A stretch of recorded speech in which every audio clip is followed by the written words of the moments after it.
Hello, hello, my friends. Today we have a dedicated candle review, and I am going to be talking about powdered sugar crepe. Now, this fragrance was just launched this morning. If you are watching this review on the day that I am uploading it, which is Thursday, March 22nd, this is part of the new Boozy Brunch collection that was launched for National Fragrance Week. Now, before we get into the review, I do always want to be very upfront and transparent with all of you guys. This candle was sent to me from Slatkin & Co. I am a brand ambassador. I'll talk about that a little bit later in this video. However, if you have been with me for a while, or if you happen to have caught my spilling the tea video earlier this week, I talked about that my reviews are always honest. They are my personal opinions. The brand never tells us what we are supposed to say. They basically just tell us, hey, here's a candle. Feel free to review it and share that information on your social media outlets. And so that is what I am doing here today. So you can see here that this is the standard 4-wick 18-ounce vessel with the beautiful photographic wraparound label that HOMEWORX is known for. Honestly, you guys, I haven't even eaten breakfast yet, so looking at this label is making me really hungry. But the fragrance notes on this candle are warm vanilla crepe, ground cinnamon, melted butter, and powdered sugar. So we essentially have a bunch of accords, basically a description of what we're supposed to be smelling, but we don't have the actual fragrance notes. The pour date of this candle is December 26th of 2023. I always like to try to give that information in my reviews because I have come to expect with HOMEWORX that my performance from them can oftentimes vary based on the pour date. So if you happen to have caught my video this past Monday where I was previewing the National Fragrance Week sale over at Slatkin & Co., I let you guys know at that time that I was still awaiting this candle to be sent to me, or actually it was en route to me, but I had not yet received it.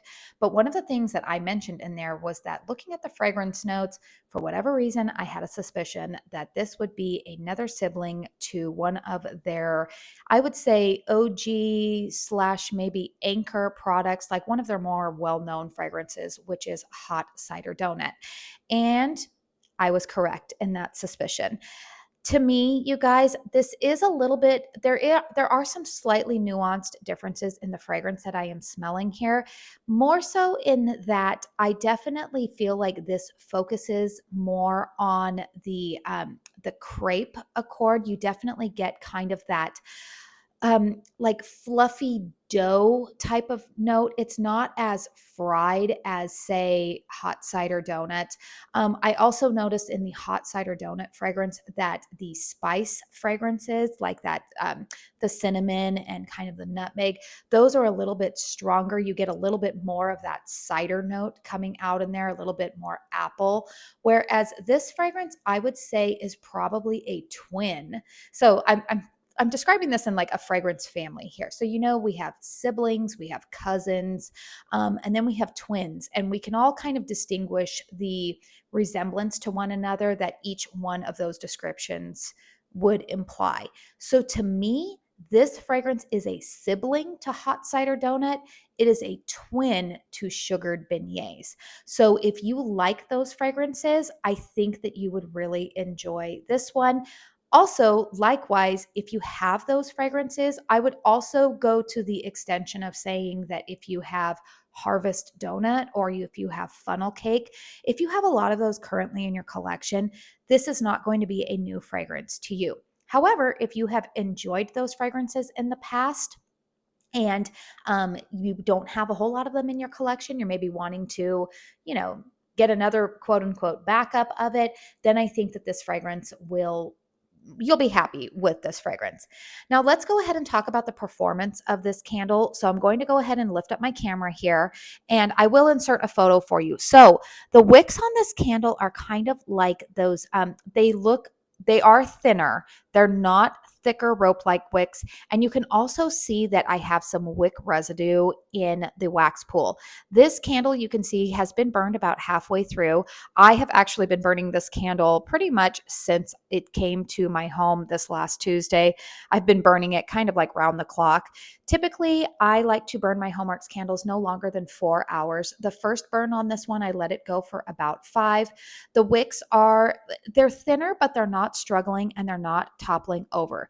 The other piece of advice that I would give with these wicks is that the reason you're seeing that wick residue in there is because I do not, repeat, do not trim the wicks on this candle. Now, I did take a picture of what the wicks looked like after the first burn, and you will see that there's some carbon residue at the top. There are some carbon balls, and I know for a lot of people it drives them nuts that when you light them on the next burn, sometimes that carbon residue can kind of explode and fall into the wax pool, which is what you are seeing here.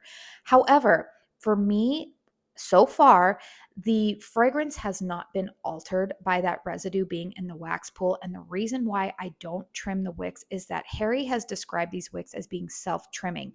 And in the past, when I have trimmed this style of wick, the candle develops those puny wicks. It gets a very slow burn.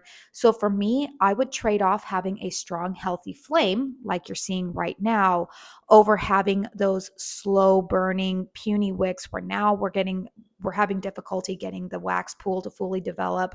And I would just rather go this route. So that is how the wicks are performing. Also keep in mind, you guys, that I extinguish my wicks using a wick dipper. I would highly recommend doing that because it does allow you to, I just prefer that way for like a less smoky atmosphere after I blow out a wick. But it also helps me with kind of standing the wicks back up and putting them back into proper alignment after I have extinguished them. So that's that. Let's go ahead and talk about strength and throw, which is where I think a lot of people are curious. All right, you guys, here's the thing. Outside of a hurricane, this candle is not very strong. I would give it maybe a 4 to 5. Not very strong at all, which is really disappointing. And you guys know I tend to move my candles around. I always like to disclose like square footage, a bunch of varying factors. So I'm sorry I do this every video, but I always have new viewers and I always think this is pertinent information. So I reside in Arizona. Our ambient temperature right now inside the home is around 70 degrees. I have an 1,800 square foot home. It is a single story that was built in 2004.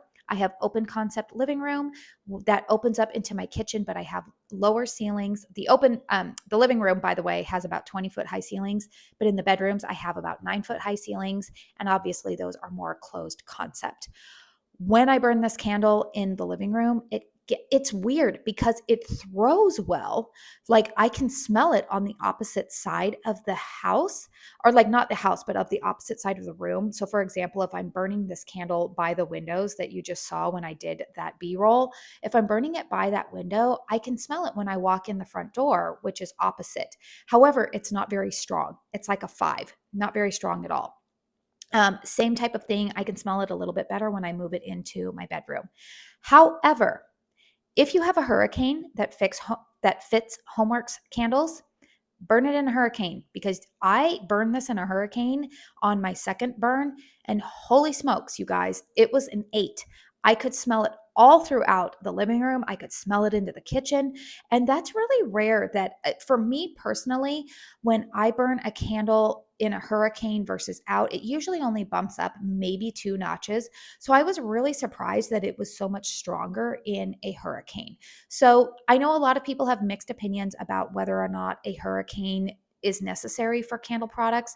Personally, for me, I like to maximize the strength and throw. So for me, I picked up my hurricanes at TJ Maxx for, I think my one that fits HOMEWORX size, it cost me $12, and my other 2 hurricanes that fit smaller candles like Bath and Body Works and Kringle, that one ran me about $10 each. So I feel like for a quote unquote minimal investment to get greater performance from my candles, that was good for me. However, you shouldn't have to, and I totally, I won't nullify the opinion of those who say a candle should perform well regardless of whether or not it has a hurricane. So the only way that I would say yes to this candle is A, if you have hurricanes to burn it in. B, if you know that you like the hot cider donut fragrance and you don't already have a lot of that in your collection, but you do want to have it, like reintroduce it back into your collection, then I would say go ahead and purchase this candle. Actually, more so if you like sugared beignets. I think that's really going to be the route for you to go. But I do like the fragrance. I wish it was stronger on its own. However, in a hurricane, it performs well. So let me go ahead and give you some details about National Fragrance Week. Again, this video is going up on Thursday, March 22nd. National Fragrance Week sales are running on the Slacken & Co. website through this Saturday, March 24th. So, if you're waiting for payday tomorrow, or, if you're just kind of waiting for more reviews, you do have a little bit of time to make a purchase. The other thing that I do want to say with this fragrance in particular, something that I have observed about HOMEWORX is that they do tend to be well stocked on their newer launches. They're not really like Kringle where they sell out really quickly. So if you are still just on the fence about this fragrance, I would say you don't need to rush, you guys. Obviously, if you want the discounted price, great. But if not, you can patiently wait for more reviews on this one. I don't think it's a sellout risk. I think the only things, honestly, that are probably sellout risks during the sale are probably some of the fall and winter clearance items that they're trying to kind of get rid of. But otherwise, a lot of the new stuff, I don't really see that selling out. National Fragrance Week sales that are going on right now, there is a buy 5, get 1 free promotion going on. My discount code cannot be combined with that promo. However, if you do have rewards points, you can use that in combination. In fact, I personally did that the other day when I placed an order. However, if you are only wanting to purchase a couple of candles, I do have an affiliate discount code with HOMEWORX. It is Katie's Joyful Life. It will save you an additional 15% off of your order over $40. And say if you're the person who's maybe only wanting to purchase 2 candles right now, this candle is on sale for $22. All of the candles that came to the Slacken & Co. website this week are $22. A lot of other 4 wicks are price pointed at $20 if they were like already on the site before this week. And then there's a lot of clearance candles that are there for $18.99. But again, if you are just wanting to purchase a couple of candles, you don't want to reach that, buy 5, whatever. Flat rate shipping right now is $5. So if you're comfortable using my ambassador discount code on even just a $40 purchase, it's going to save you the cost of shipping. So I know some people are more comfortable with using affiliates than not, and it's totally fine. If you want to use it, it's there. If not, great. So let me know in the comments down below, did you think that this would also be an extension of hot cider donut? Is this one that you plan to take a gander on here? Let me know. Also, don't forget to hit the thumbs up button if you found this video helpful. I would really appreciate it. It helps me with the old YouTube algorithm. If you're coming across my channel for the first time, hi, I'm Katie. I love to talk all things candles here on my channel. I do dedicated reviews like this. I have a candle chat series that I do twice a month. In fact, keep an eye out for that one coming up tomorrow for you guys. I also do just hauls and empties and all sorts of fun stuff here. So if you want to stick around for more candle content, please make sure you hit that subscribe button. I do want to say thank you so very much for spending your time here with me today. And until my next one, I hope you all go out and have a very blessed day. Bye.